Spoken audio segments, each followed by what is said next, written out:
Rebonjour à tous, nous arrivons à la dernière conférence de notre Algue Week. Après avoir vu l'intérêt des algues pour la santé animale, mais aussi pour la santé des plantes, nous allons maintenant voir l'intérêt des algues pour notre alimentation.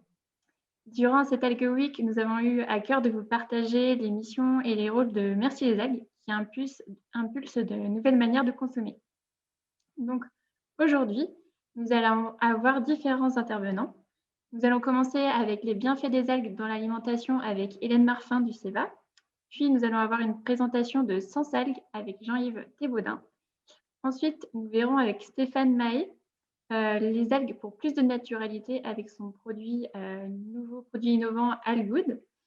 Ensuite, nous aurons avec Dylan Sablé une présentation et un témoignage plutôt côté agriculteur sur comment innover avec l'utilisation des algues pour développer des produits Clean Label.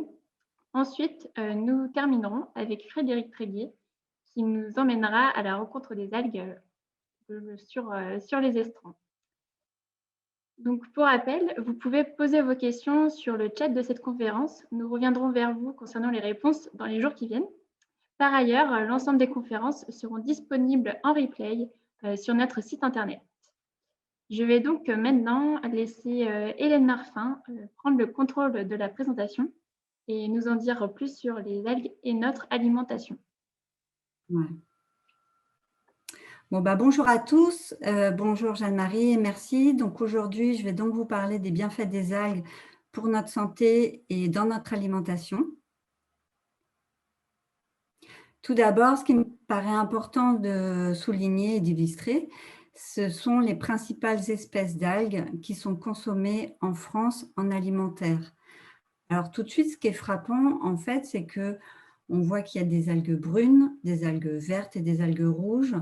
Donc, ça va pouvoir, on mange avec les yeux et ces différentes couleurs vont permettre d'apporter de la variété dans notre assiette.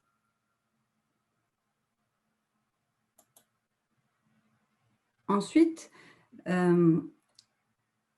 excusez-moi, c'est allé trop vite. Ensuite, on pourrait se demander, mais pourquoi donc manger des algues? Et donc, pourquoi pas? Mais c'est vrai que si on veut résumer en peu de mots l'intérêt des algues dans notre alimentation, on peut dire déjà que ça va apporter donc, de la couleur, comme j'ai dit précédemment, mais aussi du goût, des textures différentes, des formes différentes. Donc, c'est vrai que c'est très important pour moi de le souligner avant de passer à l'aspect santé, parce que ce qu'on mange, il faut vraiment en tirer de la satisfaction et du plaisir. Donc, les algues peuvent avoir des notes marines, des textures croquantes, des notes plus champignons, fumées. Et ça, c'est vraiment important à souligner avant de passer à l'aspect nutrition. Ensuite, pour l'aspect nutrition, on peut dire tout d'abord que les algues marines font partie d'un groupe d'aliments peu caloriques. Elles contiennent en majorité de l'eau quand on les récolte ou quand on les cultive dans l'eau de mer. Dès qu'on les récolte, on a des végétaux qui sont principalement composés d'eau. Les groupes principaux de nutriments, ensuite, sont illustrés sur les deux camemberts que vous voyez en dessous de la laitue de mer et de la dulce. Donc, les algues vont contenir principalement des fibres et des minéraux. Et ensuite, un peu de glucides solubles, un peu de pourcentage de protéines et quelques lipides et des composés antioxydants. Mais on y reviendra. Mais cette richesse en fibres et en minéraux est très importante dans les algues marines et c'est un des apports nutritionnels intéressants de ces végétaux. Du fait de cette richesse en fibres qui peut se combiner plus ou moins avec l'eau, on va avoir un apport de volume, de satiété pour notre organisme. Et puis, les algues poussent dans un environnement qui peut être stressant. Elles subissent les rayonnements du soleil, donc elles vont synthétiser un grand nombre de composés antioxydants qui peuvent être dont on peut tirer profit dans notre alimentation. Et enfin, je terminerai que dans les algues marines, on trouve des molécules qui sont uniques, qui sont différentes des molécules du monde terrestre. Et donc ça, c'est intéressant puisqu'elles vont avoir des propriétés biologiques différentes.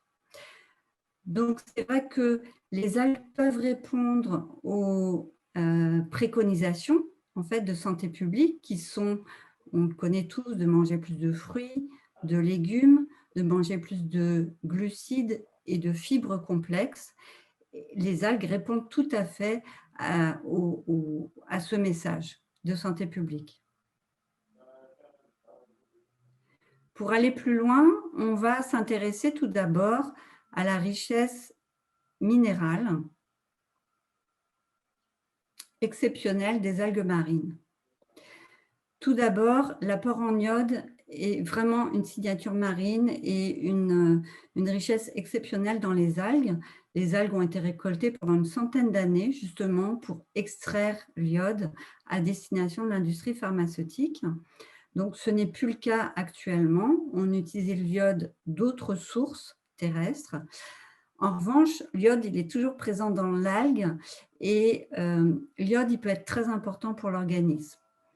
Alors, en fonction des espèces, les algues peuvent être plus ou moins riches, mais globalement, toutes les algues vont pouvoir contribuer et satisfaire 100% de nos besoins, rien qu'avec quelques grammes d'algues séchées ou en dégustant plusieurs toasts de tartare ou de tartinables d'algues. Donc, il faut savoir que l'iode, il est constitutif des hormones thyroïdiennes. Et les hormones thyroïdiennes, elles sont impliquées dans beaucoup de réactions dans l'organisme. Et en particulier, elles sont très importantes pour le développement du cerveau du fœtus, de la croissance. Elles interviennent dans la régulation du métabolisme de base et également dans le développement des muscles. Donc, l'iode, c'est bon pour tout le monde. On en a tous besoin, mais c'est encore plus intéressant pour les femmes enceintes ou allaitantes, en particulier pour le développement du cerveau des bébés et des enfants.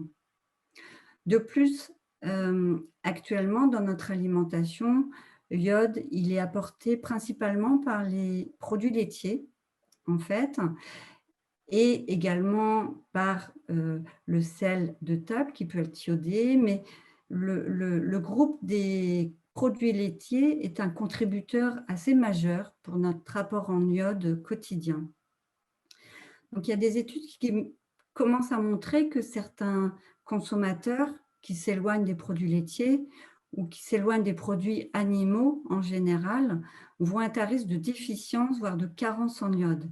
Donc, pour ce type de consommateur, il peut être intéressant vraiment de formuler des produits donc à destination des végétariens ou des végétaliens pour contribuer à leur apport en iode qui est absolument indispensable. Une deuxième ressource minérale qui me semble importante à préciser, c'est la richesse en magnésium. Donc le magnésium, on sait qu'on en a besoin. Parfois, si on est fatigué, si on manque d'énergie, on se dit toujours « j'ai besoin de magnésium ». Et bien, dans les algues, vous allez pouvoir trouver ce magnésium. Et la championne toute catégorie, c'est la laitue de mer, c'est l'algue verte Ulva ou laitue de mer, qui va permettre d'apporter, de contribuer à 30% de nos apports avec quelques grammes, mais si vous en consommez plus, vous allez pouvoir satisfaire 100% de vos besoins. Donc la laitue de mer, elle peut être très intéressante dans la réalisation de smoothies ou dans la réalisation de dips avec du fromage frais ou du fromage blanc. Donc ce sont des formes intéressantes de consommation de la laitue de mer. Alors le magnésium, il est essentiel pour l'organisme également. Il intervient dans plus de 300 réactions et systèmes enzymatiques. Donc, je ne vais pas tous les lister. Vous avez quelques exemples qui sont listés sur la diapositive. Ce qu'on peut dire, c'est que le magnésium, il va être aussi particulièrement intéressant pour les gens qui sont sportifs ou qui font de l'effort physique. Alors, je ne vais pas ensuite lister tous les autres minéraux qui sont présents dans les algues, mais c'est vrai qu'en fonction des espèces d'algues, on va avoir des algues plus riches en calcium, d'autres plus riches en fer, d'autres plus riches en manganèse. Donc là, on va vraiment s'intéresser à la spécificité des espèces. Mais globalement, elles ont toutes des apports minéraux intéressants. Ensuite, le deuxième groupe de composants principaux dans les algues est constitué par les fibres. Donc, les fibres dans les algues sont des polysaccharides, donc leur nature chimique sont des polysaccharides qui ne sont pas digérés dans l'estomac, qui ne sont pas attaqués par les enzymes digestives et qui vont arriver dans l'intestin. Donc, dans les algues marines, on trouve un petit peu de cellulose qu'on peut retrouver dans les légumes terrestres, mais on retrouve également d'autres types de structures, des structures originales et des structures variées.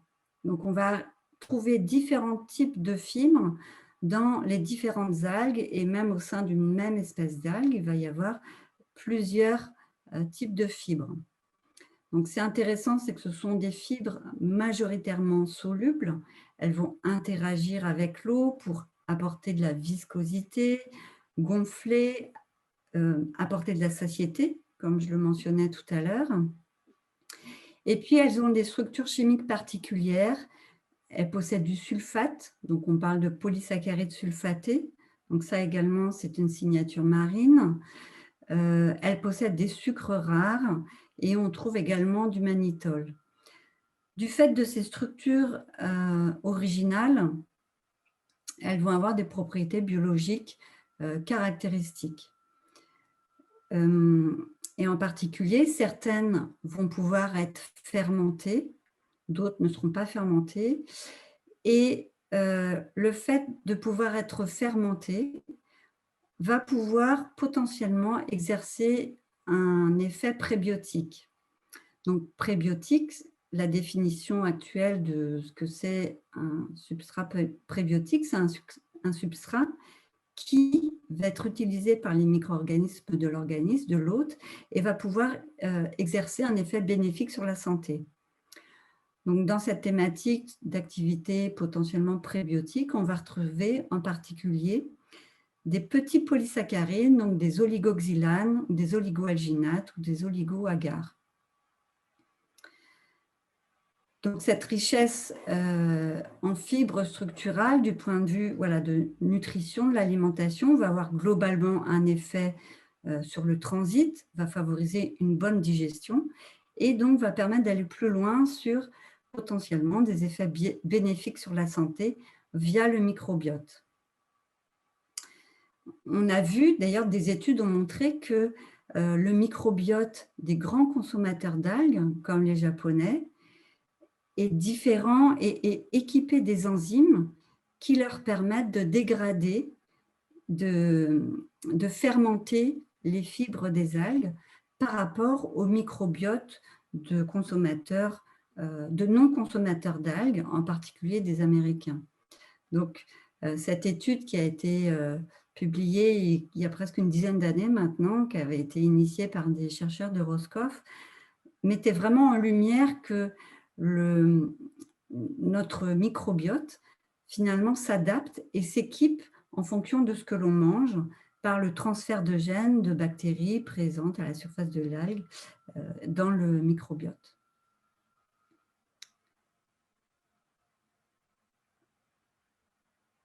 Enfin, pour terminer sur les bienfaits des algues dans notre alimentation, il faut savoir que les algues étaient intégrées dans des médecines traditionnelles, donc en particulier dans l'Égypte ancienne, on mentionnait déjà la présence de végétales salées pour le traitement du cancer du sein. Mais également dans la pharmacopée chinoise ou la médecine ayurvédique, on note la présence des algues marines et les indications thérapeutiques des algues est vaste. Donc, ça peut aller d'une application topique pour lutter ou pour soigner des brûlures jusqu'à la prévention des goitres et donc lutter contre des problèmes et des désordres thyroïdiens grâce en particulier à l'apport en iode des algues marines.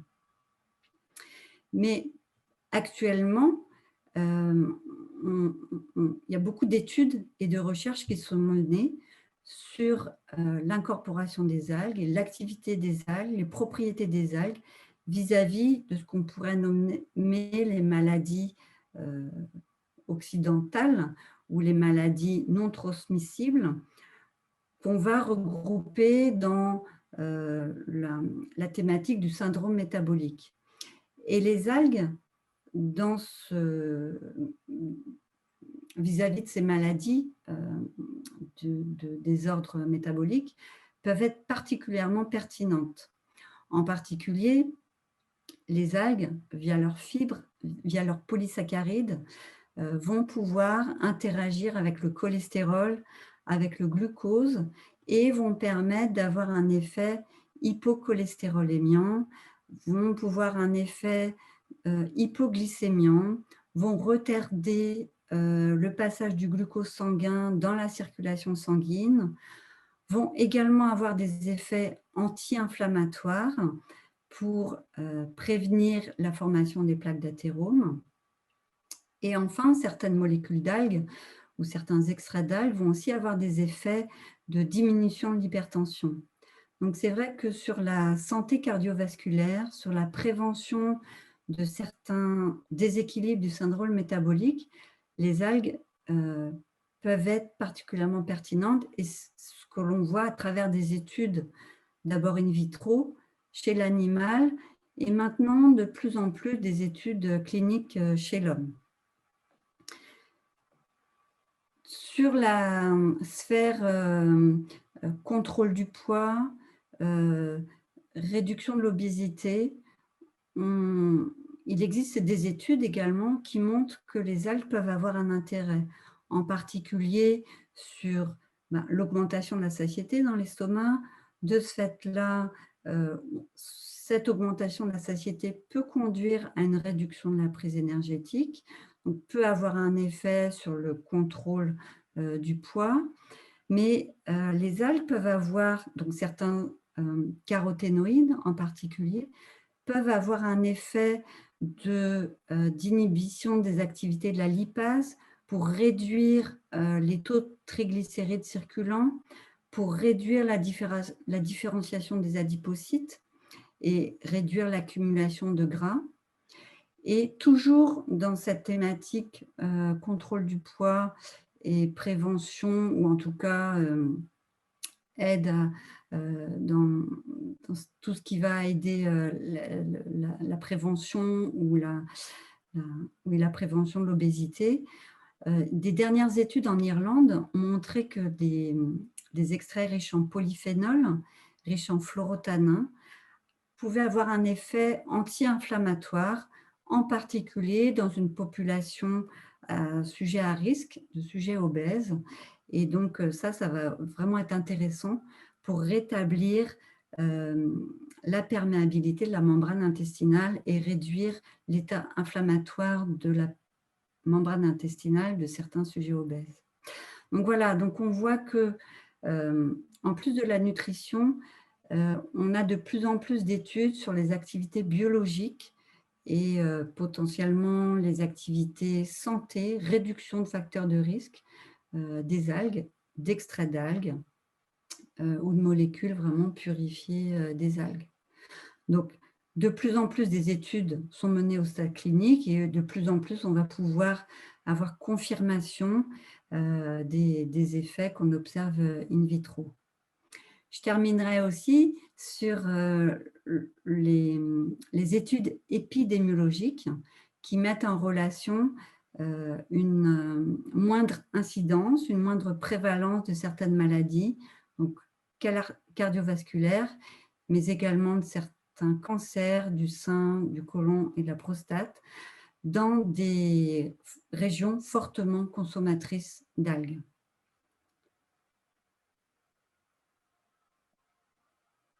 Donc, j'en ai terminé de ce que je voulais vous dire aujourd'hui sur les apports des algues dans votre alimentation et j'espère que cela va vous inciter à en consommer un petit peu plus chaque jour. Merci de votre attention. Merci beaucoup, Hélène. Juste une petite peut-être question. Qu'est-ce que vous appelez une forte consommation d'algues? Est-ce que c'est quelques grammes ou alors qu'est-ce que ça se rapproche peut-être enfin, de 10 grammes, 100 grammes ou une diversité d'algues? Alors, oui, alors ce qui est important déjà, c'est la diversité des algues, de consommer plusieurs espèces. Et les études de consommation au Japon, en Corée ou en Chine rapportent une consommation de l'ordre de 10 à 15 grammes secs par jour par habitant. Donc, D'accord. voilà, c'est des quantités raisonnables et c'est l'équivalent de 100 grammes frais à peu près, 100-150 grammes frais ouais, quand les algues sont fraîches. D'accord, OK, très bien. Et la dernière question, c'est plutôt par rapport au rôle du SEVA du coup, dans la connaissance des algues et dans peut-être les développements enfin on va dire des bénéfices ou la mise en valeur, on va dire des bénéfices des algues, auprès du grand public. Quelles sont peut-être les différentes missions? Parce que je pense que tout le monde ne connaît pas, le SEVA, actuellement. Alors, le CEVA, c'est un centre technique, hein, donc c'est un acronyme CEVA pour dire Centre d'études et de valorisation des algues. Donc, on a plusieurs missions au sein du CEVA. Donc, il y a des missions en termes d'environnement, des missions en termes de développement de la filière via la mise au point et l'aide à la culture des algues. Moi, l'équipe dont je fais partie, on est dans l'équipe innovation et produits. Donc, on valorise les algues une fois qu'elles sont sorties de l'eau dans différents secteurs. Donc, on ne travaille pas uniquement en alimentaire, mais moi, je travaille en alimentaire et en alimentation animale. Donc, mon rôle, c'est d'aider des porteurs de projets, des entreprises, ou d'interagir au sein de programmes de recherche collaboratifs pour aider à la connaissance des algues et aider à la confirmation des propriétés des algues. Donc, on travaille indirectement pour le grand public puisqu'on essaye d'apporter le maximum de connaissances et puis le développement de recettes ou de formulations pour les industriels. C'est plutôt les industriels qui vont peut-être s'adresser directement aux consommateurs. Mais moi, je tiens à jour en fait une base de données avec toutes les compositions des algues que l'on peut avoir au sein de projets ou d'études scientifiques, ce qui me permet de réaliser des fiches de synthèse de composition des algues alimentaires. Donc ça, c'est un outil assez intéressant pour qui fait de la nutrition, pour les nutritionnistes, les diététiciens, pour savoir exactement quelles sont les teneurs en minéraux, fibres, vitamines des algues, comme la composition des autres aliments. Et ça sont des éléments qui sont publiés, enfin, qui sont libres d'accès sur notre site internet. Donc, la dernière version date de 2015. Et donc là, je suis actuellement en train de faire une mise à jour. Donc, il y aura une mise à jour 2021 qui devrait être publiée courant du mois de mars sur notre site internet. OK, d'accord. C'est très intéressant, je pense, pour les personnes qui sont proches de la nutrition ou même les personnes qui ont des régimes particuliers, donc les sportifs ou ceux qui veulent diminuer peut-être leur apport de viande ou de produits laitiers, donc c'est intéressant à partager. Merci Hélène, ton intervention révèle bien l'intérêt des algues comme aliment nutritionnel, mais aussi comme aliment santé. Les algues ont de réelles vertus à mettre en avant et c'est pourquoi Sans algues a vu le jour. Sans algues, Sans algues pardon, est une nouvelle plateforme en ligne. Donc je vais laisser Jean-Yves Thébaudin nous faire la présentation de cet outil. Merci, merci Jeanne-Marie pour cette présentation. Merci les algues hein, pour l'organisation de cet événement Algue Week. Voilà, je suis Jean-Yves Thébaudin, donc directeur d'Acte Food Bretagne, la fédération des centres techniques des filières agricoles, aquacoles et agroalimentaires. Sans algues, c'est un site portail sur les algues alimentaires. C'est d'abord une plateforme de transfert de connaissances, de conseils et de formation à destination des entreprises, des filières agroalimentaires. Donc, l'objectif de ce site est de répondre à l'intérêt croissant des entreprises et des entrepreneurs pour les algues. Donc, en leur donnant accès à un grand nombre d'informations pour les aider à développer leurs projets, leurs propres projets d'innovation. Donc, ça a démarré par un programme de recherche et développement qui a été mené depuis 2014 avec plusieurs centres techniques et des entreprises. Ce programme de recherche et développement a permis en fait de créer un maillage fort de compétences sur les algues en Bretagne. Ce programme a permis également de produire un grand nombre de données techniques qui sont réellement d'intérêt à la fois pour les producteurs d'algues, mais également les transformateurs et les utilisateurs. Diapo suivante, s'il te plaît. Donc, dans ce contexte, je ne vois pas là.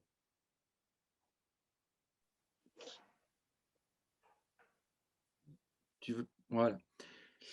Donc, ce site est destiné à apporter des réponses aux questions que vous pouvez vous poser, notamment dans le cadre des sources d'approvisionnement des algues. Comment les utiliser? Comment développer de nouvelles recettes en exploitant au mieux leurs bénéfices, leurs atouts au niveau nutritionnel, au niveau technologique? Quelle aptitude à la transformation? Quels sont les procédés, les technologies pour mieux les transformer, mieux les préserver et de façon à ce qu'elles gardent leur qualité? Mais également, quelles sont les précautions d'emploi à tenir compte? Quelle qualité nutritionnelle, organoleptique et quels sont les intérêts culinaires pour chacune des espèces d'algues alimentaires que nous avons la possibilité d'exploiter? Un point important, c'est le positionnement marketing. Là aussi, nos experts peuvent vous aider, vous orienter.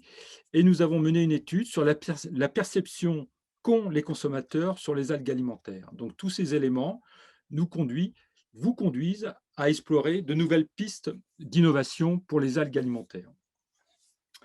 Diapositive suivante, s'il te plaît. Voilà, vous avez une représentation de la page d'accueil du site Sensalgues, l'expertise à portée de clic, qui est un site en perpétuelle évolution, qui est actualisé constamment. Diapositive suivante, s'il te plaît. Voilà, donc des informations d'accès libre, gratuit. C'est le volet freemium qui vous donne accès à des actualités industrielles, scientifiques, réglementaires, mais également des informations sur les sources d'approvisionnement et le marché des algues. Alors, certains contenus nécessitent une adhésion pour participer à des formations en ligne, pour obtenir des conseils personnalisés, mais également en fait, pour accéder à des articles scientifiques un peu pointus ou des données économiques. Alors, l'adhésion est de 200 à 800 € par an. Nous avons en fait fait en sorte que le montant de l'adhésion soit modique et accessible par l'ensemble des acteurs de la filière. Alors, mais adhérer à l'offre du site Sensalgues, c'est aussi entrer dans un réseau mobilisé et actif pour vous soutenir, pour vous aider et vous accompagner dans vos projets d'innovation sur les algues. Diapositive suivante. Et enfin, je terminerai par une formation en ligne. C'est la deuxième session sur la formation qui a pour titre « Développer vos compétences sur les algues alimentaires ». Les thèmes abordés sont présentés sur cette diapo, donc le marché des algues, les nouveaux produits développés, la perception par les consommateurs, le contexte réglementaire, la caractéristique des algues, leur qualité organoleptique et nutritionnelle et leur capacité à être transformées. Donc cette deuxième session démarre le 22 mars prochain. Elle dure environ 2 heures par semaine sur une durée de 5 semaines. Et donc les participants pourront suivre donc, ces cours à leur rythme, en autonomie et accompagnés par nos experts. Donc au menu, donc, à travers des vidéos d'experts, les apprenants prendront connaissance en fait des contenus de cette formation. Il y aura également un forum qui permettra aux apprenants d'être en contact et en lien direct avec les experts de nos centres techniques. Donc, je vous encourage dès maintenant à vous inscrire sur cette session de formation en adhérant à Sensalg. Diapositive suivante. Voilà, 6 centres technologiques en Bretagne sont à votre service et participent bien sûr aux formations et à l'actualisation du site, l'Adria, le CEVA, IDEMER, VGnov, le Zoopôle, développement, le Centre culinaire contemporain et également Tactique communicative pour les aspects techniques. Ce projet bénéficie du soutien de la région Bretagne et de l'État. Diapositive suivante. Et je vous remercie pour votre attention et bien sûr, nous sommes à votre disposition pour répondre à vos questions. Merci Jean-Yves. Et donc, je vais maintenant passer la main à Stéphane Mahé de Alg Group qui va nous présenter ses produits d'algues biofermentées. Donc, Stéphane, je te laisse partager ton écran. Eh bien, très bien. Merci Jeanne-Marie. Et merci les algues pour me donner l'occasion d'intervenir sur, on va dire, 10 minutes sur l'algue et l'alimentation et plus précisément l'algue pour plus de naturalité. Alors, pourquoi ce thème? Vous allez le voir à travers déjà mon activité et puis par la définition naturalité et puis moi, comment je l'intègre finalement au quotidien dans mon activité et mes produits en l'occurrence. Donc, je vous propose de voir tout simplement déjà mon activité, qu'est-ce que je fais, et ça vous permettra de comprendre le sens donné au thème. Donc, moi, je suis Stéphane Mahé, je suis fondateur dirigeant de la société Alg Group que j'ai créée en début d'année dernière.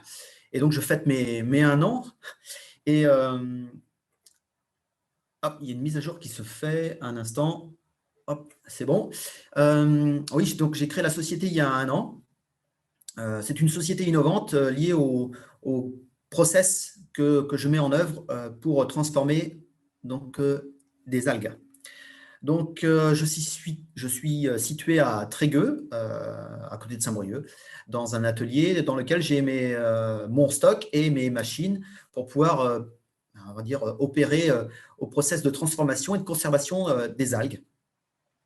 Puisque mon activité principale et unique, c'est on va dire, la biofermentation dirigée appliquée aux algues brunes. En l'occurrence, je travaille 2 variétés, le haricot de mer et le combure royal. Et par un process que j'ai développé il y a un peu plus d'1 an maintenant, en collaboration avec le CEVA et Hélène Marfa, que vous avez eu l'occasion avec qui vous avez échangé tout à l'heure. Donc avec Hélène, on a développé une partie du process de lactofermentation pour obtenir une algue consommable comme un légume. Et je viendrai plus précisément tout à l'heure sur mon produit fini. Donc le principe, c'est de la biofermentation dirigée avec un produit qui est donc le haricot de mer et le combure royal, qui est donc prêt à l'emploi, donc un légume. Et avec un gros avantage, il peut être consommé toute l'année. Donc on désaisonnalise, entre guillemets, la proposition et la récolte. Le produit, c'est un PAI, je l'ai indiqué sur le support, c'est-à-dire un produit alimentaire intermédiaire ou un produit alimentaire industriel. En clair, c'est un ingrédient, je le propose moi comme ingrédient pour les EA, les entreprises agroalimentaires ou la restauration hors domicile.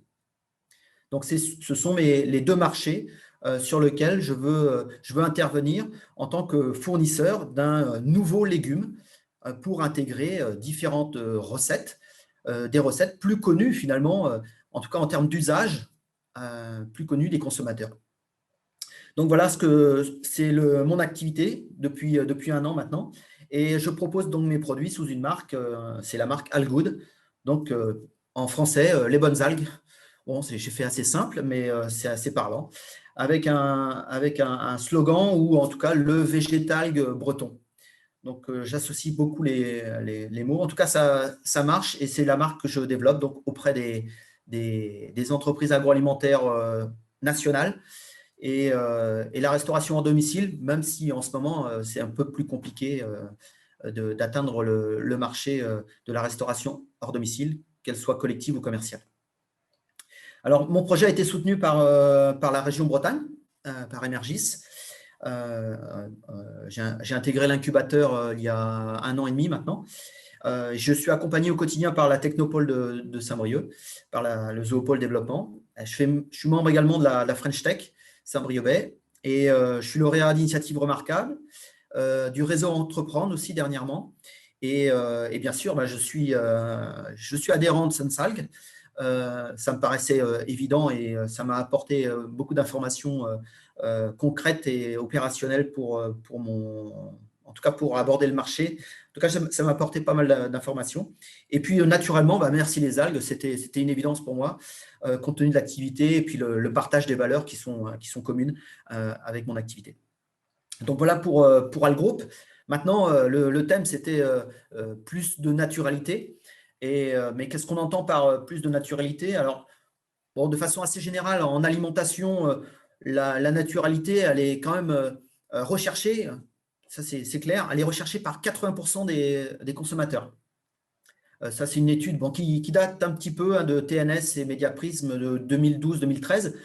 Mais c'est clair que c'est un marqueur fondamental pour déterminer finalement la qualité de notre alimentation. Donc, elle est recherchée. Elle est recherchée pourquoi? Pour apporter déjà pour se rassurer. C'est un terme qui est rassurant pour beaucoup pour les consommateurs, pour 80% en tout cas. Et parce que derrière ce terme naturalité, on sous-entend que finalement, ça apporte des effets bénéfiques pour la santé. Alors maintenant, on va un peu plus loin que cela, c'est-à-dire quel est l'impact naturalité ou naturel, entre guillemets, parce que rien n'est clairement défini sur ce terme-là. En tout cas, ça a un impact sur le produit et sur le process. Alors, sur le produit, naturalité, on entend un produit qui soit brut, très simple, bien sûr, sans chimie, et de préférence bio, clean label, donc sans additifs, et qu'il y ait également une transparence sur l'information et une simplification finalement des ingrédients. Je parle là pour les produits, on va dire, transformés. Ça implique également, naturalité, des process, on va dire, vertueux, qui sont les plus simples possibles, qui se rapprochent peut-être même du traditionnel. Donc, voilà ce que englobe aujourd'hui le terme naturalité. Bon, maintenant qu'on a ces éléments-là, on peut se poser la question, ouais, mais l'algue dans tout ça, quels sont son positionnement finalement, ou comment elle peut mettre en avant ses atouts pour répondre à on va dire, à ce marqueur important de naturalité, en tout cas à ce besoin que demandent les consommateurs. Alors moi, je n'ai pas de solution miracle, même si je pense que mon produit, en clair, apporte déjà une bonne… J'essaie d'apporter en tout cas une brique à cette combinaison en tout cas, une brique pour apporter, pour construire le naturel dans l'alimentation. Alors, comment moi, je le fais à mon niveau avec Algroup? Eh bien, déjà au niveau de la ressource, déjà c'est une ressource végétale. Donc, qui dit végétal, on va dire, est un produit naturel. Il se développe sans chimie, il n'y a pas de besoin d'eau. Bon, voilà, c'est un produit qui se développe de façon sauvage sur les côtes bretonnes, c'est local. Bon, ça a une image positive. Donc déjà, moi, sur la ressource, c'est clair, je m'approvisionne avec deux fournisseurs sur la côte nord, en haricots et en courbure royale. Donc, une ressource qui est naturelle, locale, végétale, brute. Mon produit permet, l'algue est mon produit une fois transformé, et c'est là-dessus que je travaille actuellement, permet finalement, va apporter une solution, on va dire, une alternative à des produits, aux produits chimiques, aux additifs en clair, qui ne sont pas forcément très chimiques, mais en tout cas qui, dans leur process, ne sont pas forcément très vertueux en termes d'extraction. Donc, l'idée, c'est de proposer mes algues, en clair, en alternative, mais proposées de façon brute, en alternative dans des produits transformés aux produits chimiques. Et en l'occurrence, il y a 2 axes qui peuvent être intéressants. C'est les texturants. Donc, en clair, je vais vous donner une petite, pas un secret, hein, mon secret de process, je le conserve, mais sur le produit, comme vous avez un produit brut, vous le réduisez, vous le mixez, vous faites une purée, et cette purée là est très texturée et permet, en mettant dans une soupe ou dans une sauce, d'apporter de la texture sans mettre des additifs ou des produits complexes. Donc, naturellement, il y a déjà des choses intéressantes à prendre directement du produit brut, à intégrer dans des produits plus connus. Donc voilà, une alternative. Ça peut être également une alternative alors je ne vais pas dire les conservateurs, mais dans la charcuterie, par exemple, on utilise des sels nitrités. La solution, c'est on les supprime. Hein. D'ailleurs, la plupart des transformateurs en charcuterie, par exemple, enlèvent les sels nitrités, mais ça impacte la couleur a du mal à tenir sur les produits de charcuterie. L'idée, c'est de voir quelle est, en prenant le produit brut algue, mon produit transformé, de quelle façon il peut impacter, finalement, pallier au fait qu'on ait enlevé les additifs, notamment les sels nitrités, et voir si la couleur est stable. Bon, voilà, c'est des exemples. Donc, tout ça de façon assez naturelle. Bien sûr, moi aussi, il était évident pour que ça reste naturalité, c'est bon, on va labelliser, il est bio, forcément, mes produits sont bio. Et mon process on va dire, se rapproche le plus naturellement de ce qu'on faisait de façon empirique sur la conservation des produits. En clair, naturel, la choucroute, c'est un produit naturel, bio-transformé. De lactofermenté en l'occurrence. Moi, j'ai repris ce principe de lactofermentation. Bon, bien sûr, adapté à l'algue pour en faire un produit consommable directement. Et dernier point, les bienfaits sur la santé, notamment les qualités nutritionnelles, par le fait du process de lactofermentation, sont conservées. Donc, en clair, j'ai réussi à conserver tous les avantages nutritionnels de l'algue, mais sans les inconvénients. Je vais dire, les inconvénients, quels sont-ils? On les connaît, hein, c'est pas forcément facile à cuisiner. En tout cas, il faut s'informer ou… bon, c'est pas toujours accessible. Donc, moi, l'idée, c'était de rendre complètement accessible l'algue mais en conservant donc toutes ces qualités nutritives et nutritionnelles, riches en fibres, magnésium, potassium. Je suis en cours de caractérisation sur les vitamines, mais voilà, il y a plein de bonnes choses dans l'algue qui fait me dire que finalement, c'est une bonne réponse aujourd'hui à la naturalité, en tout cas une réponse produit nature pour plus de naturalité dans notre quotidien alimentaire. Donc voilà, bon, je crois que mon temps est passé, mais on pourrait en parler pendant des heures, mais je vais m'arrêter là. Et puis, je suis à vous pour toutes les questions. Et en tout cas, je serai heureux. Et si vous avez l'occasion de passer par mon atelier, je vous ferai visiter mon atelier. Allez. Merci beaucoup, Stéphane. C'était une présentation bien complète. Et tu es pile rentré dans le temps. Et donc, voilà. Et dans ton discours, tu as parlé de réassurance du consommateur, d'aliments vertueux et aussi éco-responsables, mais aussi de clean label. Et c'est ce qui Oui. est intéressant aussi pour notamment les fermiers sablés, donc avec Dylan Sablé, qui va nous expliquer comment lui et sa famille ont développé une glace Green Label grâce aux algues. Donc bonjour, moi c'est Dylan Sablé, je travaille sur la ferme des fermiers sablés. Je m'occupe de la partie commercialisation. En fait, on est agriculteur depuis 4 générations. On produit du lait, des pommes de terre, des glaces. Donc on a toujours été tourné vers la vente directe et la transformation. On a commencé en 2016 à transformer du lait. Donc, on transforme environ 250 000 litres de lait en lait pasteurisé sur la ferme, que l'on vend directement à une crêperie Jarnoux dans le Côte d'Armor. En 2018, on a poursuivi la transformation en commençant à transformer notre lait en glace. Donc aujourd'hui, on transforme environ 10 000 litres de lait pour faire des crèmes glacées et des sorbets.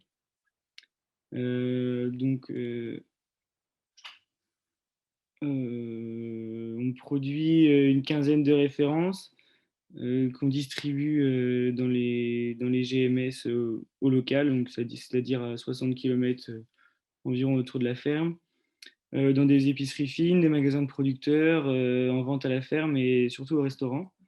Et maintenant un peu plus dans les glaciers aussi. Pourquoi nous, on s'est tourné vers Merci les algues? Quand on a commencé en 2018, on voulait absolument produire une glace vraiment saine, sans additifs, sans conservateurs.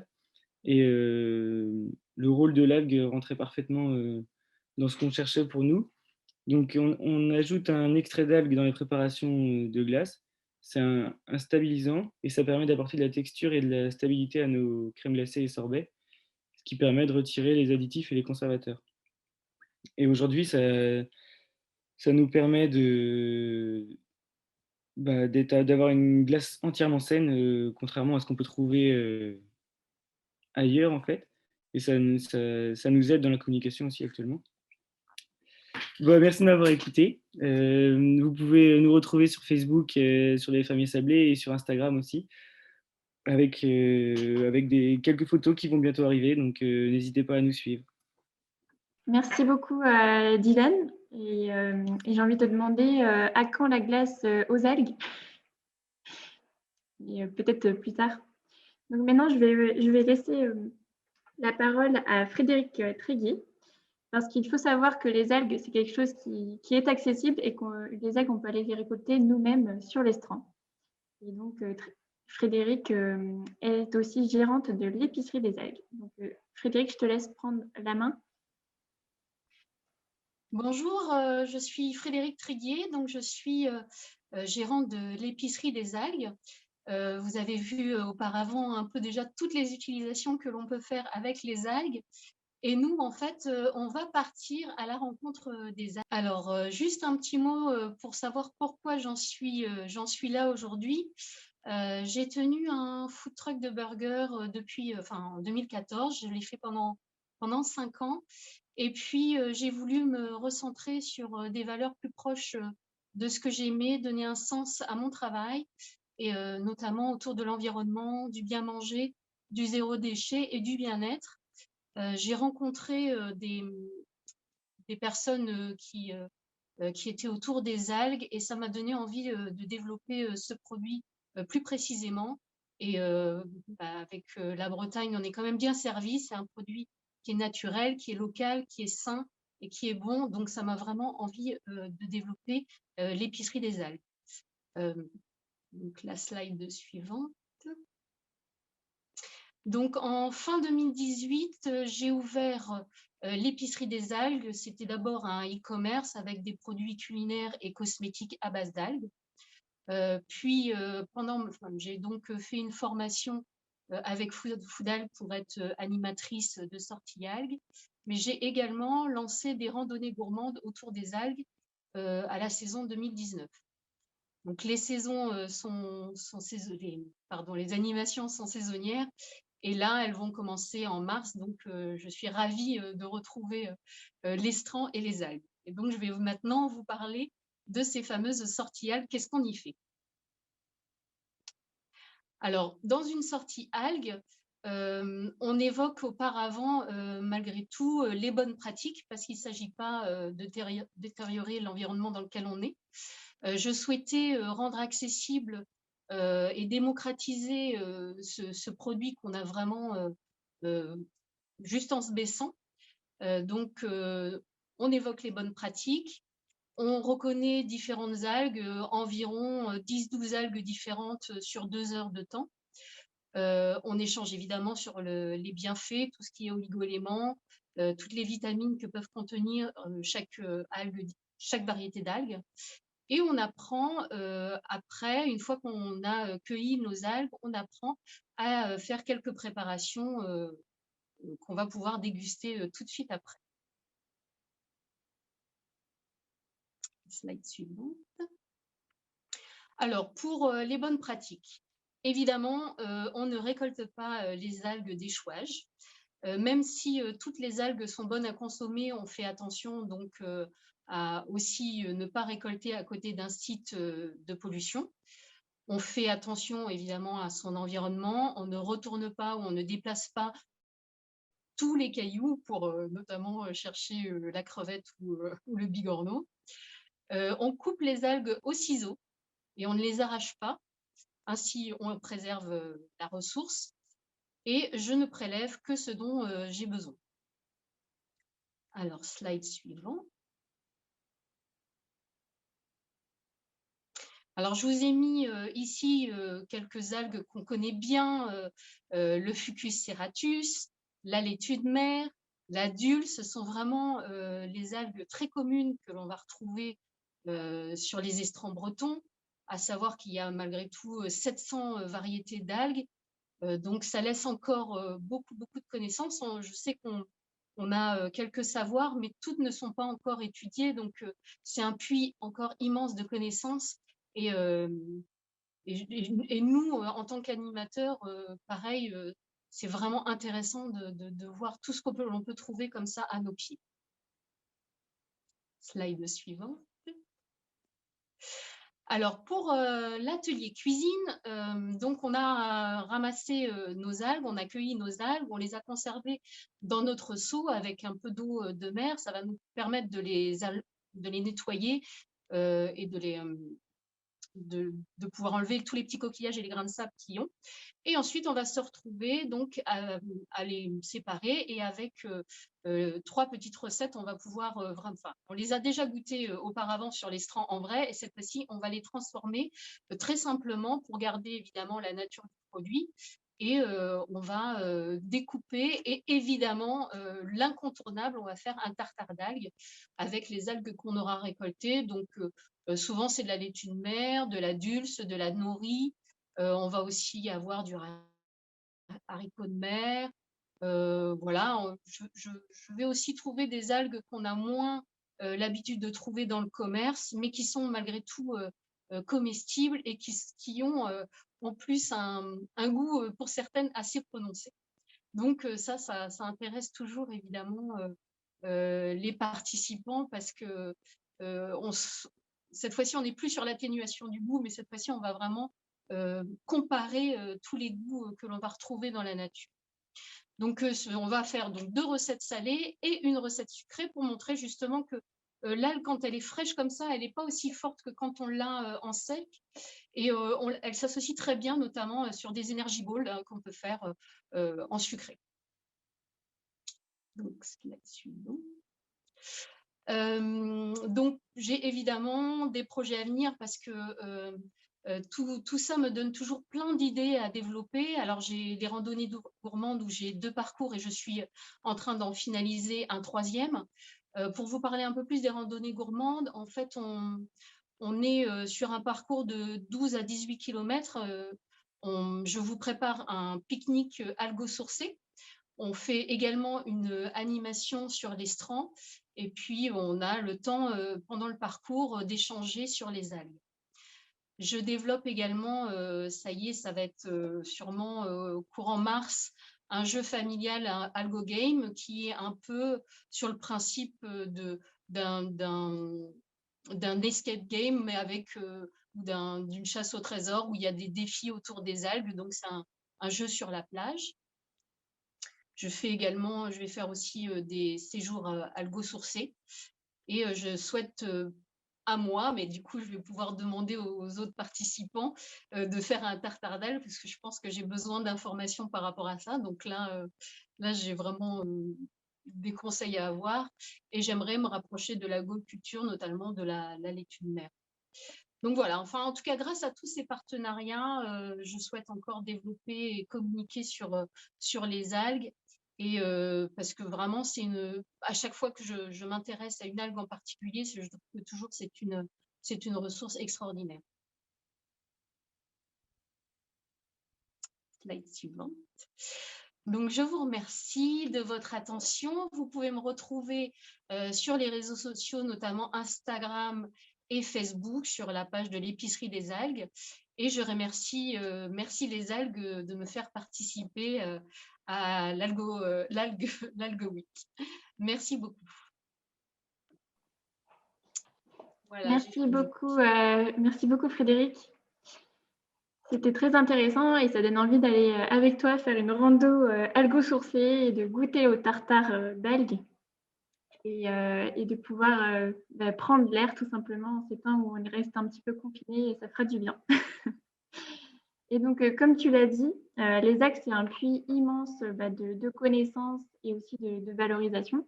Et donc ça fait la transition sur la dernière intervention de notre Algue Week, qui sera avec Vincent Doumézel. Donc, Vincent Doumézel, c'est le représentant océan de l'ONU qui connaît plus largement les différentes applications mondiales autour des algues.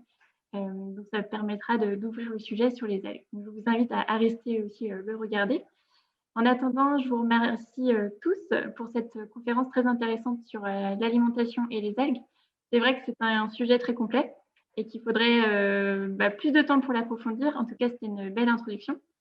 Donc, je vous remercie et puis je vous dis à bientôt et surtout, merci les algues.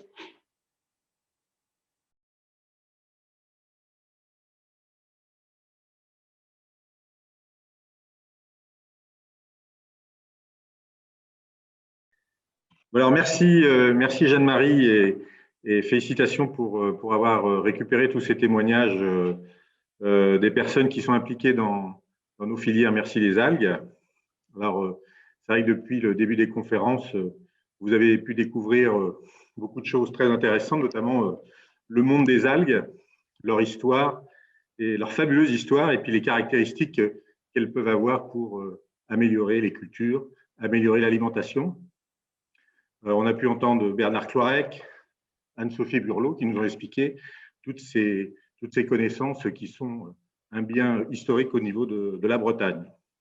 On a aussi parlé de la récolte des algues, sur notre côte ouest de la France, avec beaucoup de variétés, une grande richesse, avec Tom C, qui est aussi un de nos récolteurs d'algues. Et puis, on a pu aborder aussi la transformation des algues, et avec l'entreprise Olmix qui, depuis 20 ans, travaille sur cette connaissance des algues, l'extraction des actifs au niveau des algues. Alors, tous ces sujets ont été très intéressants et très bien développés. Et ça nous permet aujourd'hui, au niveau de Merci les algues, de rentrer dans une démarche de produire autrement. Aujourd'hui, Merci les algues met en avant des programmes techniques qui permettent d'améliorer les pratiques dans les grandes cultures, dans les élevages. Alors, vous avez vu aussi donc des exemples qui vous ont été cités de l'utilisation des algues dans les élevages, visant à réduire l'utilisation des antibiotiques, même à supprimer les antibiotiques dans les élevages. Ça a été le cas dans la volaille, avec Edmond qui vous a parlé de ces élevages de poulets, qu'il commercialise lui-même en direct, et il n'utilise plus aucun antibiotique. Ça a été le cas aussi de la filière des œufs. Vous avez entendu parler vous avez vu la filière des œufs avec Cocorette, qui est une enseigne nationale qui aujourd'hui est en train de convertir la totalité de son parc de production de poules pondeuses sans usage d'antibiotiques depuis l'éclosion. Et donc, je pense que d'ici D'ici 18 mois, on aura converti la totalité de l'élevage. Donc tout ça, c'est vraiment très important. Et la partie culture a été aussi abordée avec un exemple assez révélateur qui est la filière du blé et du son, où avec des produits algosourcés, on vient améliorer la vie du sol, on vient améliorer la qualité des récoltes et on vient bien sûr réduire l'usage des pesticides, qui est un sujet quand même très important aujourd'hui, qui est d'actualité, parce qu'il y a de moins en moins de produits qui vont être autorisés, et il y a une demande très forte pour la santé de réduire l'utilisation des pesticides. Donc, vous avez pu découvrir des agriculteurs qui produisent le blé, vous avez pu découvrir les négociants qui mettent en culture, qui stockent, qui nettoient, le moulin qui va transformer le blé, et la filière qui se déploie également avec la transformation. On va un peu plus loin, on est en deuxième transformation. Vous avez aujourd'hui, dans la démarche Merci les algues, des gens qui vont faire des gâteaux, qui vont faire des crêpes, en mettant en avant justement la qualité de leur matière première. Et aujourd'hui, quand on parle de qualité alimentaire, on est clairement dans cette logique de filière, c'est-à-dire qu'on s'intéresse à la matière première qu'on met dans nos produits, pas seulement au process de transformation du produit, mais l'origine des produits. Et donc, c'est quelque chose qui était très important. Et aujourd'hui, donc, se produire autrement, c'est devenu un axe stratégique pour beaucoup d'entreprises. C'est quelque chose qui est en attente des consommateurs et de la société. Et je pense qu'avec la démarche et tous les producteurs qui veulent vraiment mettre en avant cette filière de qualité, on est tout à fait dans une démarche de précurseur. On est précurseur de ce que devra demain être sans doute la production, avec une production qui doit être quand même accessible au plus grand nombre. C'est un petit peu l'image de ce que vous a montré. On n'est pas dans des filières de niche, on n'est pas dans des filières où on vient simplement produire des produits très qualitatifs pour certaines personnes. On est dans la grande culture, on est dans des élevages pour avoir des prix qui soient tout à fait des prix du quotidien, pour que les gens se nourrissent le lundi, le mardi, le mercredi, enfin toute la semaine. Alors, cette démarche de qualité au niveau des algues qu'on a pu voir au travers tous ces exemples, on l'a aussi sur une autre approche, la dernière conférence que vous venez de voir, qui est le consommer autrement, qui est un peu une autre chose, c'est de consommer directement l'algue en tant qu'aliment. Il y a beaucoup d'initiatives en Bretagne, de gens qui ont commencé à produire, à cultiver des algues, à expliquer, on l'a vu tout à l'heure, à expliquer comment on peut cuisiner les algues, comment on peut les valoriser dans des recettes. On a vu avec Sansalgue, on a vu avec Frédéric chez Épicerie des algues, avec Jean-Yves, avec Hélène. On l'a vu avec Algood aussi, qui prépare des algues en lactofermentation pour les rendre beaucoup plus appétantes et utilisables. Et cette approche de la consommation des algues, qui est peut-être nouvelle en Europe, est quelque chose qui est historique dans d'autres régions du monde, notamment en Asie, où on ne se pose pas la question des bienfaits des algues. Ça fait bien longtemps que les algues sont des ingrédients qui sont utilisés dans l'alimentaire au quotidien. Et à ce titre-là, ils ont déjà peut-être une avance sur nous. Et c'est historique que les algues sont connues pour être des aliments qui sont bons pour la santé, pour les équilibres nutritionnels de la population.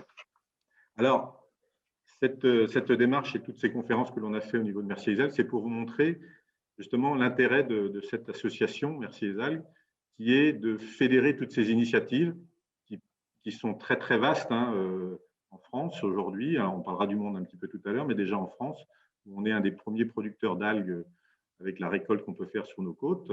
Et Merci les algues est là pour fédérer toutes ces initiatives, les mettre dans une démarche de filière, puisque les uns produisent pour les autres, pour arriver sur des produits élaborés. Et cette démarche nous amène à communiquer auprès du consommateur qui aujourd'hui n'avait pas toujours un message très, très lisible sur l'utilité des algues et puis comment elles pouvaient arriver jusqu'à son assiette. Donc notre ambition avec l'association, c'est donc de fédérer ces acteurs et de communiquer, d'expliquer aux gens comment les algues interviennent, qu'est-ce qu'elles peuvent apporter, et de rendre une visibilité sur les produits que vous pourrez trouver demain dans des restaurants, dans des magasins, etc.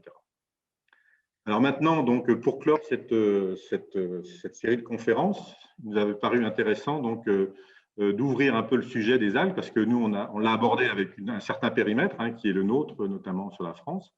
On a demandé à Vincent Douméziel, qui est conseiller auprès de l'ONU, donc déjà, dès qu'on parle de l'ONU, on voit qu'on est dans un domaine un peu plus vaste, hein, conseiller sur les algues et les océans globalement, de nous faire un peu un témoignage, de nous parler de cette mission qui lui est confiée au niveau de l'ONU. Pourquoi les algues aujourd'hui viennent à l'actualité sur l'ONU, qu'est-ce qui se passe, pourquoi il y a cet engouement, et puis de nous dire un peu qu'est-ce qui bouge dans ce monde-là, pourquoi on dit que c'est prometteur et les différentes initiatives qu'il peut y avoir. Donc voilà, Vincent, si tu peux nous expliquer un peu qui tu es et puis ta mission, et puis qu'on puisse un peu découvrir un peu plus largement et comment Merci les algues peut être la contribution, le colibri, comme on dit dans le phénomène, pour apporter sa pierre à l'édifice. Tout à fait. Alors, merci beaucoup déjà de m'inviter ici et de me donner la parole. C'est vrai que c'est important de donner une vision globale parce que les algues sont un sujet global. Donc moi, je suis Vincent Douméziel. En effet, je travaille à l'ONU pour soutenir sur la partie du pacte mondial, pour soutenir, donc il regroupe tout le secteur privé notamment, pour soutenir le développement de ce qu'ils appellent la révolution des algues. Et c'est une vraie révolution. Et je pense que le monde a besoin de bonnes nouvelles. Et tout spécialement maintenant, la crise pandémique qu'on connaît actuellement n'a fait que renforcer un peu ce caractère extrêmement anxiogène autour de nous. Et les algues sont une excellente nouvelle. Les algues sont sans doute la ressource, la grosse ressource la plus inexploitée sur Terre. Et si on parle de révolution, c'est parce qu'on pense qu'on est dans un changement de civilisation et que si l'homme finalement est passé de l'état préhistorique, si on veut vraiment aller dans des grandes dates, l'homme est passé de la préhistoire à l'histoire moderne il y a 10 000 ans, quand il a arrêté d'être un chasseur-cueilleur et il est devenu un cultivateur, il est devenu un éleveur. Donc on a eu un changement, on est rentré dans la civilisation. La civilisation se construit autour de l'élevage et de l'agriculture. Et on n'a jamais fait ce pas dans les océans. On est encore des chasseurs-cueilleurs dans les océans. On cueille de façon opportuniste, on pêche, on va dire, ou on récolte un peu des algues sauvages, ou on surpêche, on pêche et on surpêche, mais on ne gère pas un écosystème encore. Et donc, il nous apparaît important de passer à une étape de civilisation dans l'océan qui serait de la culture et développer. Et la base de l'écosystème des océans, c'est quand même les algues. Sans algues, il n'y a pas de petits poissons, il n'y a pas de bivalves, il n'y a pas de coquillages et il n'y a pas de gros poissons. Donc, l'intégralité de l'écosystème de l'océan est basée sur les algues.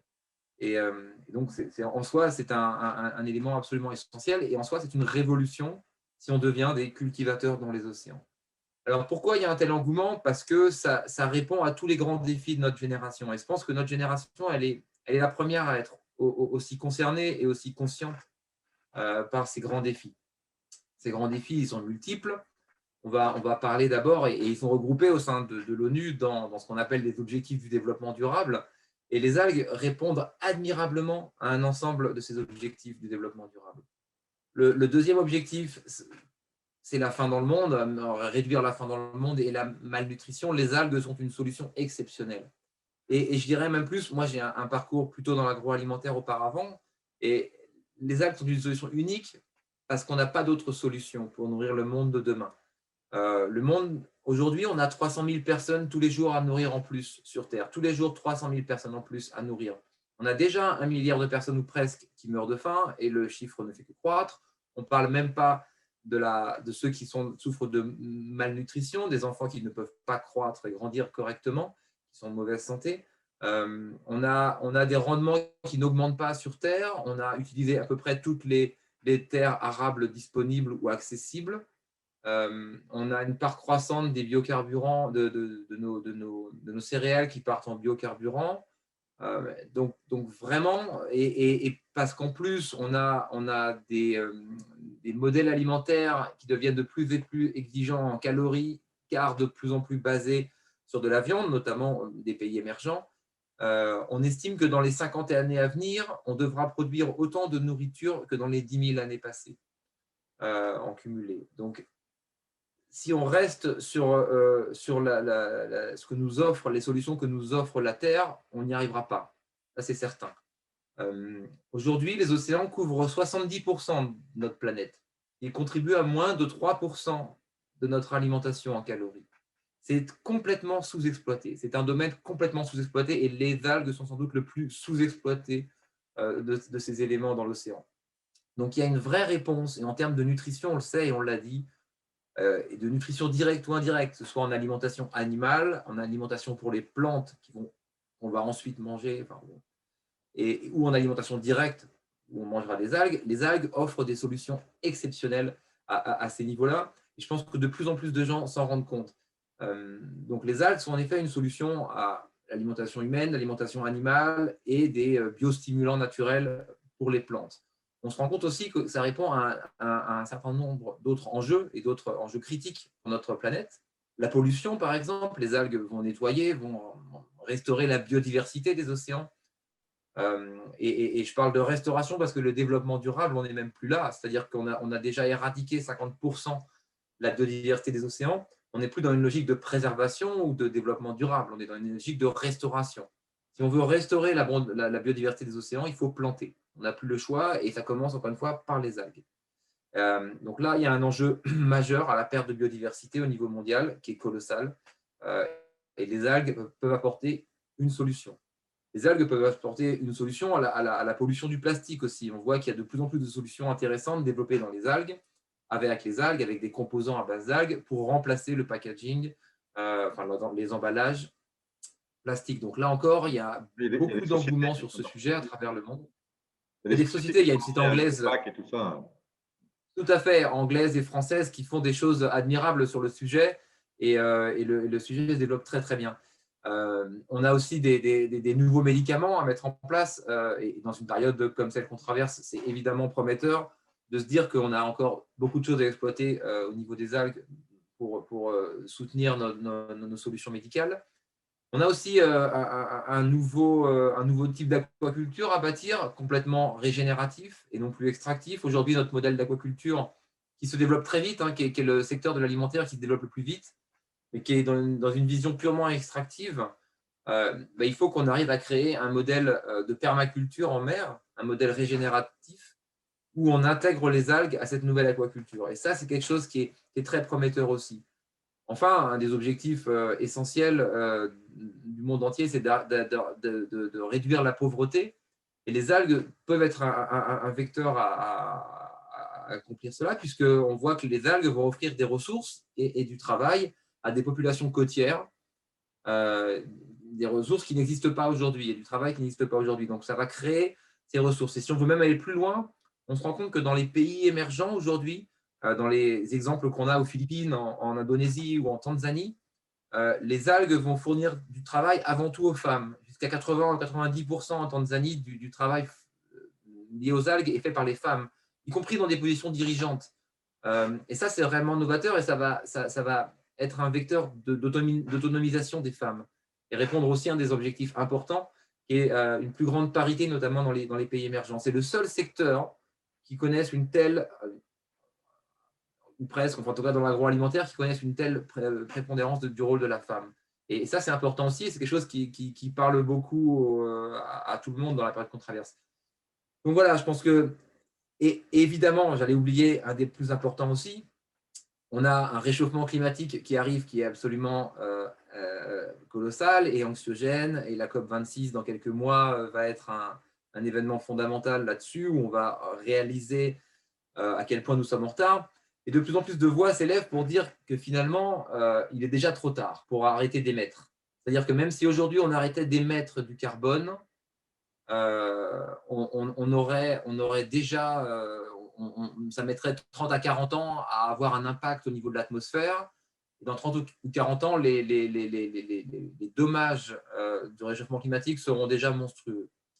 Donc, la seule solution de vraiment trouver une solution et d'anticiper ces problèmes qui vont arriver très vite, c'est de récupérer le carbone qui est dans l'atmosphère et de le remettre dans les océans ou sous la Terre. Et le seul élément naturel qui puisse faire ça, il n'y en a qu'un sur Terre, c'est les algues. Ce sont les algues. Donc après, il y a toute une rhétorique et une inquiétude derrière de l'impact écosystémique que ce genre de solution peut avoir.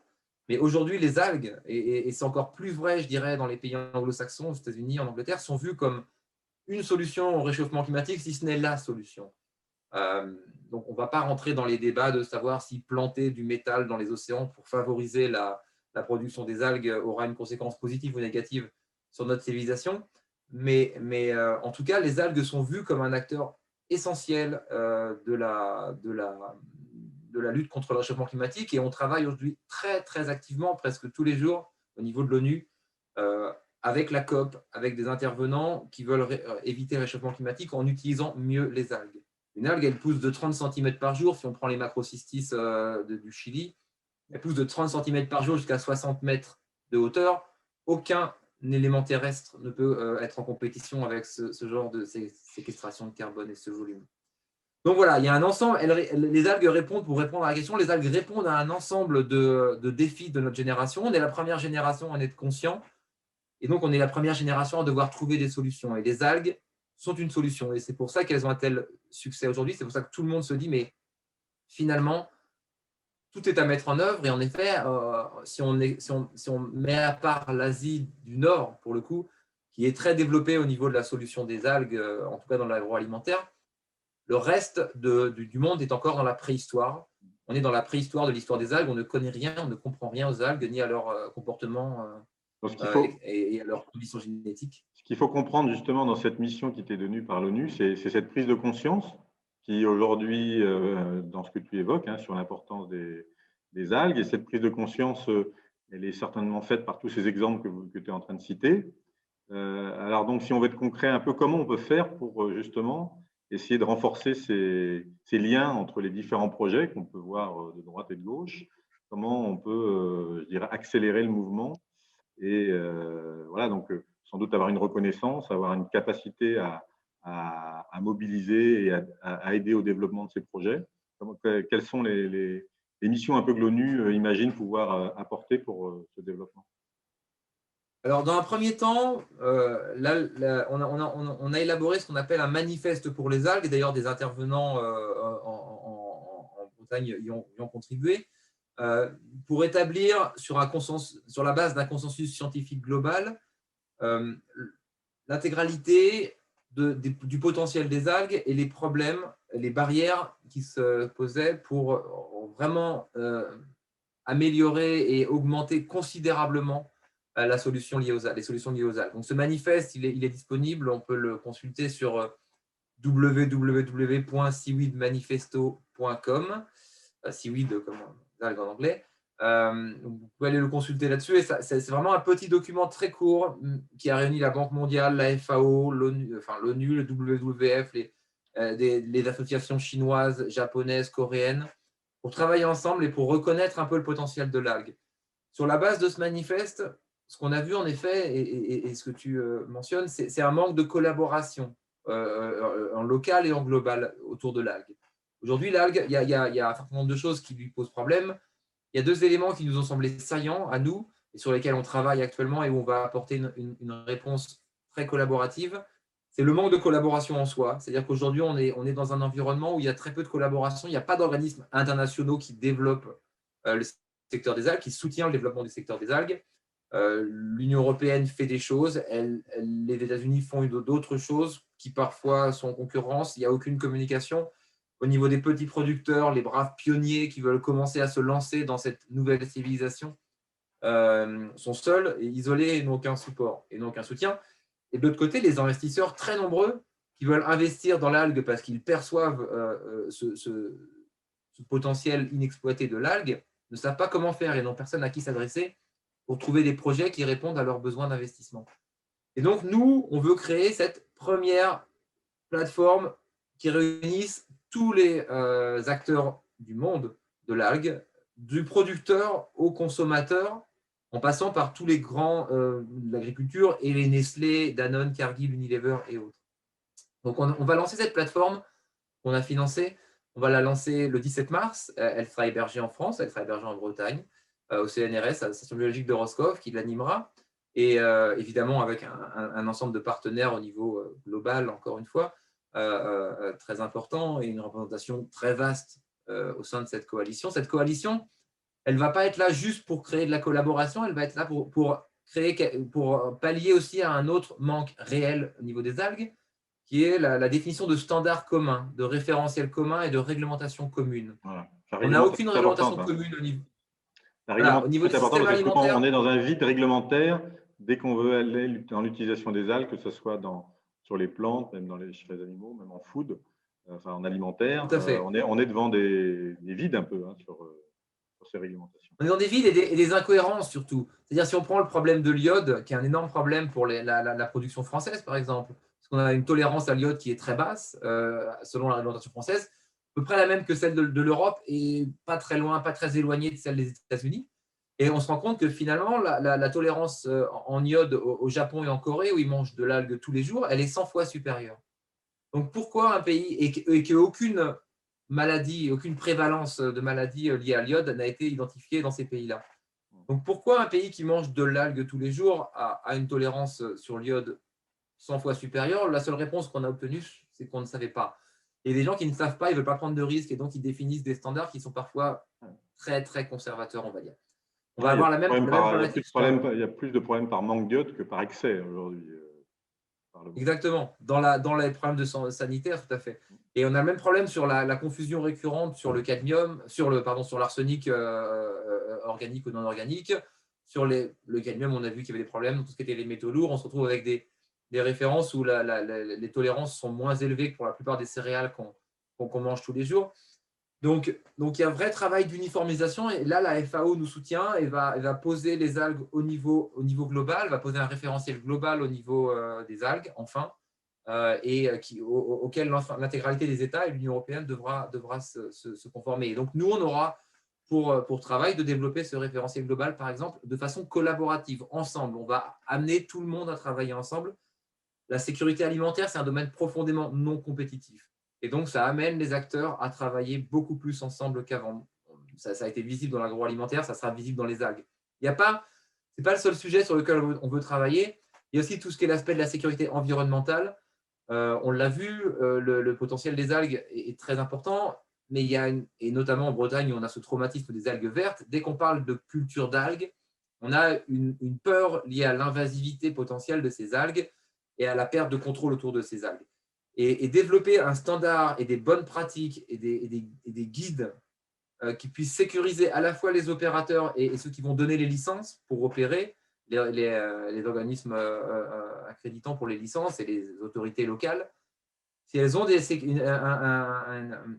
un standard lié à la sécurité environnementale, elles le feront avec beaucoup plus de facilité, de rapidité et de confiance. Et donc ça, on veut développer ça aussi. C'est aussi quelque chose de très non compétitif qui va générer de la collaboration. Le dernier point sur lequel on veut travailler, c'est la sécurité des hommes. On est dans un secteur où on travaille dans l'eau, notamment dans les pays émergents. On a un problème lié au fait qu'une grande partie des gens ne savent pas nager. Donc, on veut développer des standards réglementaires extrêmement rigoureux pour assurer la sécurité des opérateurs, ce qui est évidemment important parce que rien n'est plus important que la vie, et aussi pour rassurer les investisseurs qui ne veulent pas se retrouver avec des soucis à ce sujet-là. Donc, voilà ce qu'on va faire. Voilà la coalition qu'on va monter. Encore une fois, on la lance le 17 mars. Ça sera la Safe Seaweed Coalition, la coalition pour la sécurité de l'algue, qui est basée sur ce manifesto où on espère rassembler tout le monde. Et merci les algues et Olmix ont un rôle important là-dedans, puisqu'elles font partie du comité de stratégique de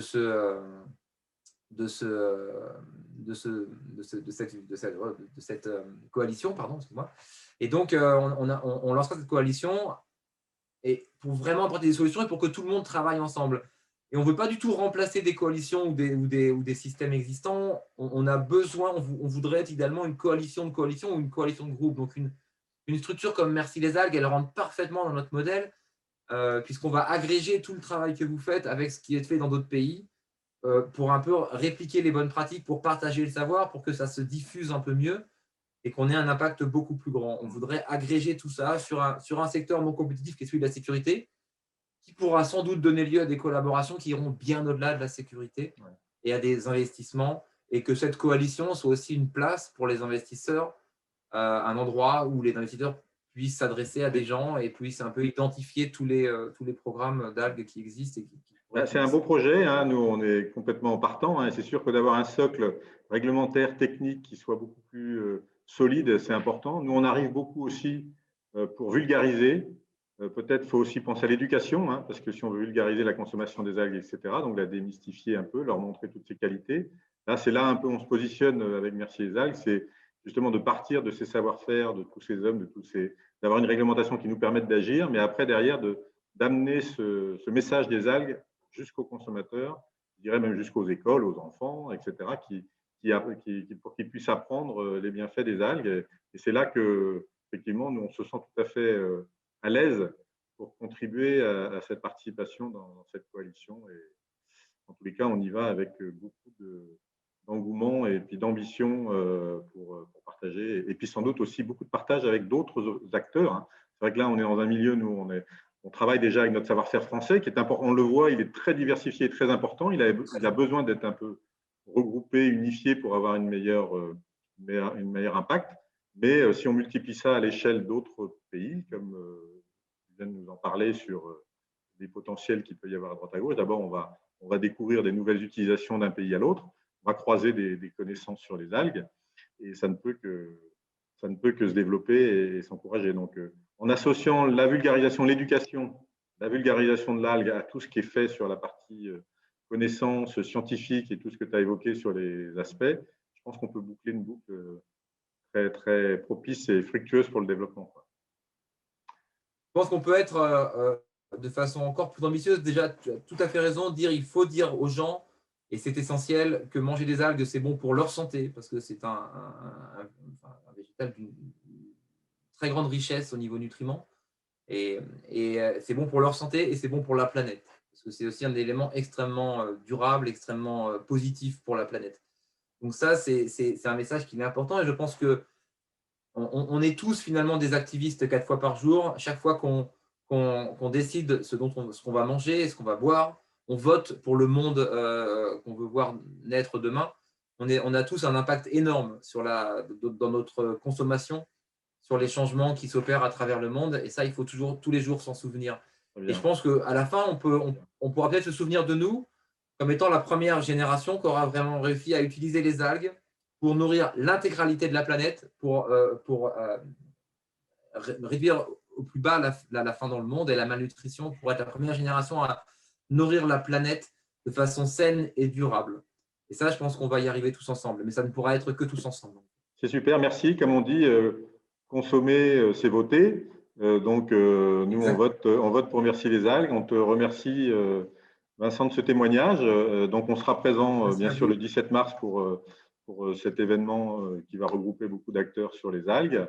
Voilà, on espère que tous les gens qui nous ont suivis, qui ont écouté ces différentes conférences, ont appris un petit peu plus sur le monde de l'algue, sur son potentiel et puis sur ce monde merveilleux et puis aussi cette espérance, hein, que tu viens de nous évoquer aussi, que toute cette connaissance et ce savoir-faire sur les algues va nous amener aussi du mieux manger, du mieux produire et du mieux consommer pour la planète et pour la santé des gens.